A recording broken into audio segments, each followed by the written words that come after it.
Hello dear student and welcome back to अपनी class channel. और आप जानते हैं 10th का ये टर्म 2 साइंस का सिलेबस है और ये लेसन नंबर 5 के इम्पोर्टेंट कुछ क्वेश्चंस हैं। और अगर आप इन क्वेश्चन को कर लेंगे तो बहुत हद तक आप जो है वो इस चैप्टर को कंप्लीट कर पाएंगे और इजी रहेगा।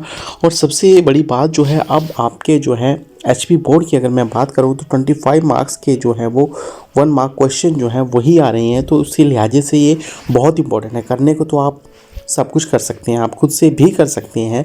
ये बुक में या हेल्प बुक में आपको कहीं भी आपको मिल जाएंगे, लेकिन बात है साइंस सब्जेक्ट को समझने की। और मैं कोशिश करूँगा हर चीज़ को समझाने की, ना कि ताकि आप रट्टा ना मारें। सबसे पहले हम डेफिनेशन लेंगे, उसके बाद हम कुछ 1 मार्क क्वेश्चन लेंगे और उसके बाद जो है हम एमसीक्यू लेंगे, दैट इज़ इम्पॉर्टेंट, जो कि आपके इम्पॉर्टेंट है, प्रीवियस एग्ज़ाम में आ चुके हैं। मैंने वही क्वेश्चन जो है चूज़ करके जो है वो रखे हैं। इसके लिए आपको एंड तक बने रहना पड़ेगा और वो सारी चीज़ें जो है वो मैं क्लियर करूँगा। तो आप ज़रूर थोड़ा सा टाइम दीजिएगा। अगर ये क्वेश्चन आप करते हैं तो आपको 1 मार्क क्वेश्चन यहीं से चैप्टर नंबर 5 से बहुत सारे क्वेश्चन जो यहीं से जो है वो क्लियर हो जाएंगे। बशर्ते आपको समझना ज़रूरी है रट्टा मारने से ज़्यादा। ठीक है, तो रट्टा आप मार सकते हैं, लेकिन अगर समझ के करेंगे तो वो काफ़ी हद तक आपको लॉन्ग टर्म के लिए हेल्प करेगा। डेफिनेशन के ऊपर आ जाते हैं हम। इंग्लिश और हिंदी मीडियम दोनों के लिए ही है। तो आवर्त सारणी या प्रोडक्ट टेबल एक ऐसी सारणी है जो तत्वों को विधिवत वर्गीकृत प्रस्तुत करती है, यानी कि एक सिस्टमेटिक तरीके से जो है इन्हें जो है वो क्या करके रखा है, अरेंज करके जो है वो रखा गया है, that is the product table.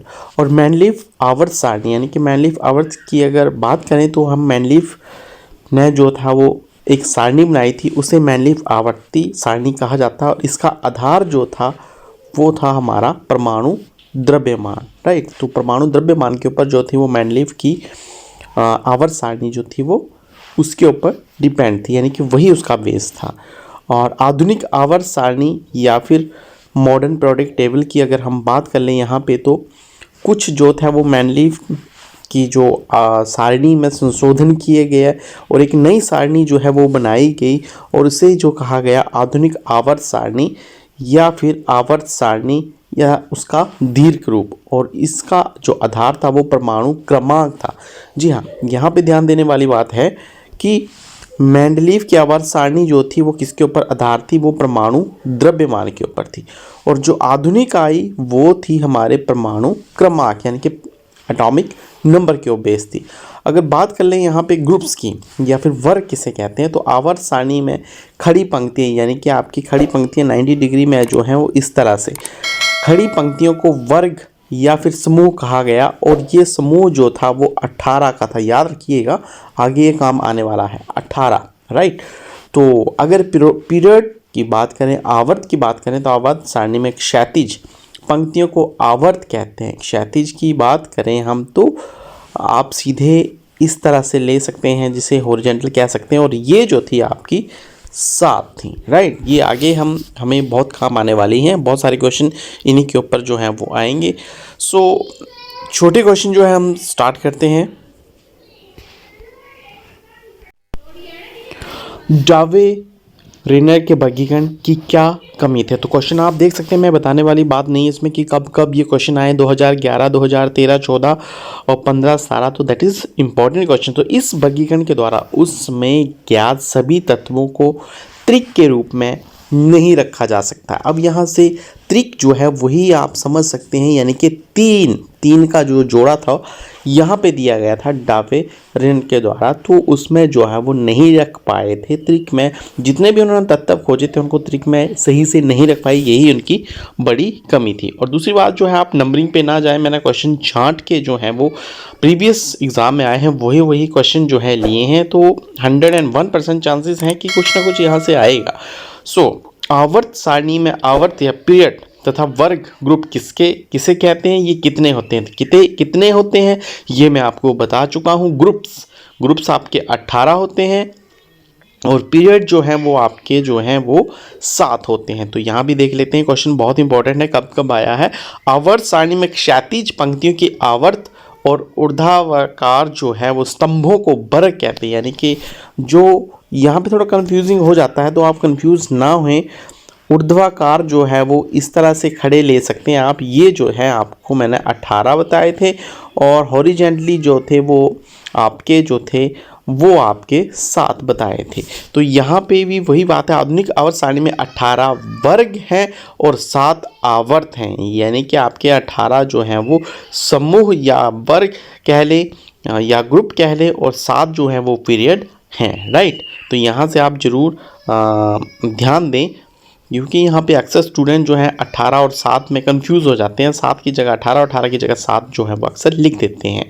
तो 18 आपके समूह हैं और 7 जो आपके आवर्त हैं। ये हमने स्टार्टिंग में ही डिस्कस कर लिया था। यहाँ पे आप देख सकते हैं ग्रुप्स आवर्त सारणी में खड़ी पंक्तियों को वर्ग या फिर समूह कहा गया था, राइट। आगे बढ़ते हैं हम इसी को लेके। मेंडलीफ आवर्त सारणी में कुल कितने वर्ग हैं? मेंडलीफ आवर्त सारणी की बात कर रहा है, क्वेश्चन आया 2008 में। तो आवर्त सारणी में जो है वो 1 से लेके 8 तक जो हैं वो आपके आवर्त हैं, और उसके बाद 0 0 समूह को मिला के कुल 9 वर्ग हैं। तो टोटल जो आते हैं वो आपके 9 वर्ग आते हैं। मेंडलीफ आवर्त सारणी में कुल कितने वर्ग हैं? 9।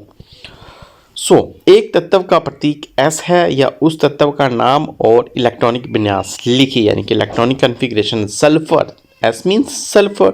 तो यहाँ पे सल्फर का एटॉमिक नंबर अगर आपको आता है तो आप कोशों में या फिर इलेक्ट्रॉनिक विन्यास जो है उनका कर सकते हैं। मैं बता देता हूँ, 16 इसका एटॉमिक नंबर है, या फिर इसको गंधक भी बोला जाता है। 2, 8, 10 और 6, 16, राइट।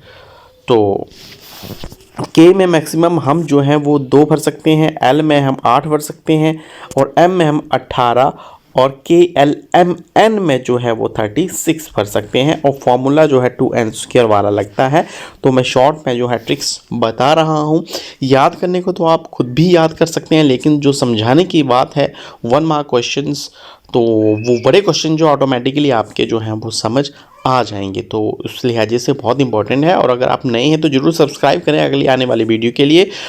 तो अगला क्वेश्चन है हमारा इलेक्ट्रॉनिक विन्यास 281। देखिए, एक इम्पॉर्टेंट चीज़ में इलेक्ट्रॉनिक विन्यास या फिर इलेक्ट्रॉनिक कॉन्फ़िगरेशन जिस मर्जी की पूछ ले एग्जामिनर, वो आप कर सकते हैं, बशर्ते आपको 1 से लेके 20 तक जो है एटॉमिक नंबर जो है वो याद करने पड़ेंगे, तभी आप जो है इनको अच्छे से कर सकते हैं। देखिए यहाँ पे 2, 8, 10 और 1, 11, यहाँ पे जो है वो टोटल 11, यानी कि 11वां जो इलेक्ट्रॉनिक नंबर होता है वो होता है सोडियम का।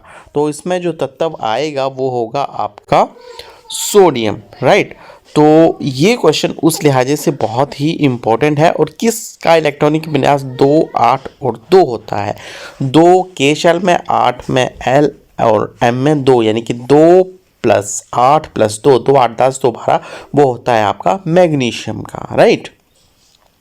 तो चीज़ वही है, बेसिक आप वही करें कि 1 से 20 तक आप इलेक्ट्रॉनिक नंबर जो है सबके याद कर लें, तभी आप जो है वो हर किसी का इलेक्ट्रॉनिक विन्यास जो है वो कर सकते हैं, फिर कोई दिक्कत होने वाली नहीं है। वो सेम क्वेश्चन है 2 और 6, 8, यानी कि 8 एटॉमिक नंबर किसका होता है? वो होता है ऑक्सीजन का। तो नंबर इसका आंसर जो होगा ऑक्सीजन होगा। ये भी आपका क्वेश्चन 2010 में आ चुका है।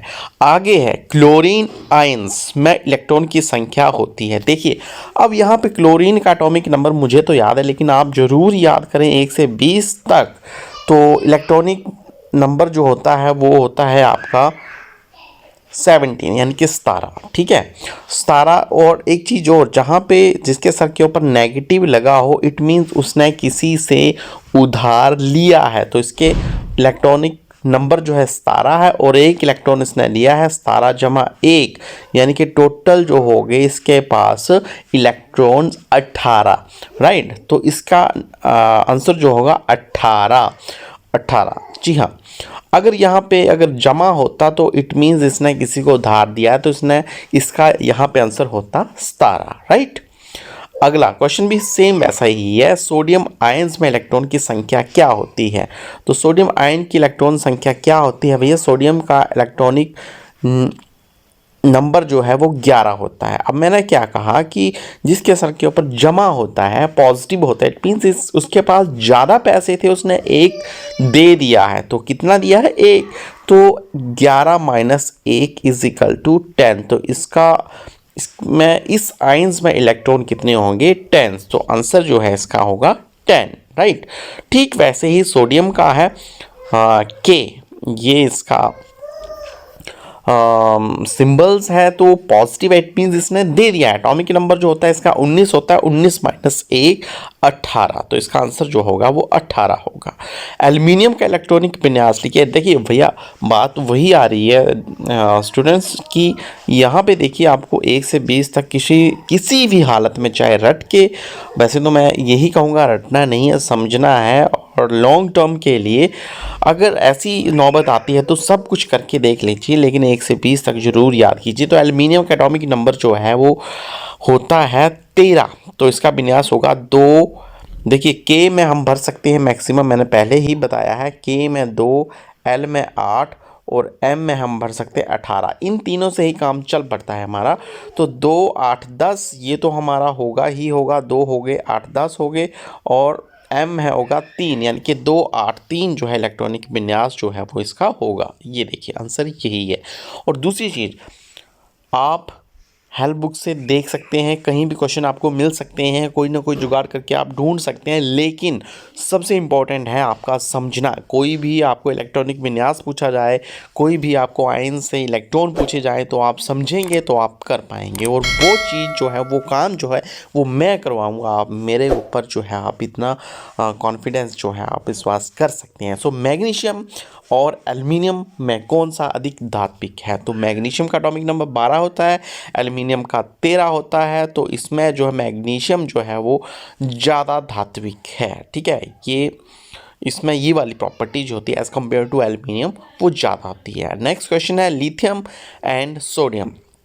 लिथियम का एटॉमिक नंबर 3 होता है, सोडियम का 11 होता है। अगर जो आप वीडियो में यहाँ पे मैं आपको बता रहा हूँ, कम से कम आप उन्हीं को याद करें तो आपके 50% जो है 20 तक जो है वो याद हो जाएंगे। तो यहाँ पे अधिक सक्रिय कौन सा है? तो नेचुरली जो है वो सोडियम, क्योंकि सोडियम जो है वो पानी में भी आग पकड़ लेता है। याद रखिए भैया, पानी में भी आग पकड़ लेता है।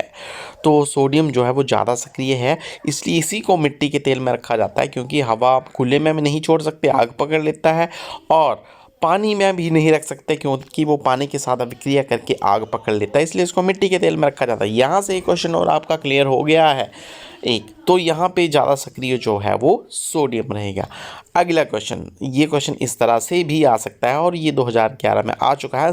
लिथियम और सोडियम में किसका आकार बड़ा है? तो आप यहाँ पे पता लगा सकते हैं। लिथियम का एटॉमिक नंबर 3 है और सोडियम का एटॉमिक नंबर जो है वो 11 है। तो सबसे बड़ा जो होगा वो हमारा सोडियम ही होगा, राइट। लेकिन आगे एक और क्वेश्चन है जिसमें थोड़ा सा अपवाद है, यानी कि एक अलग सा फंडा लगेगा, वो आपको मैं ज़रूर समझाऊंगा। यहाँ पे सोडियम और मैग्नीशियम किसका आकार जो है वो बड़ा है? क्या वो सोडियम का है, क्या वो मैग्नीशियम का? तो सोडियम का एटॉमिक नंबर यहाँ पे 11 है और मैग्नीशियम का एटॉमिक नंबर 12 है। तो आप यहाँ से मुझसे क्वेश्चन कर सकते हैं कि सर 3 नंबर का लिथियम का था एटॉमिक नंबर और सोडियम का 11 था, तो आपने 11 वाला को बड़ा कहा, ठीक है।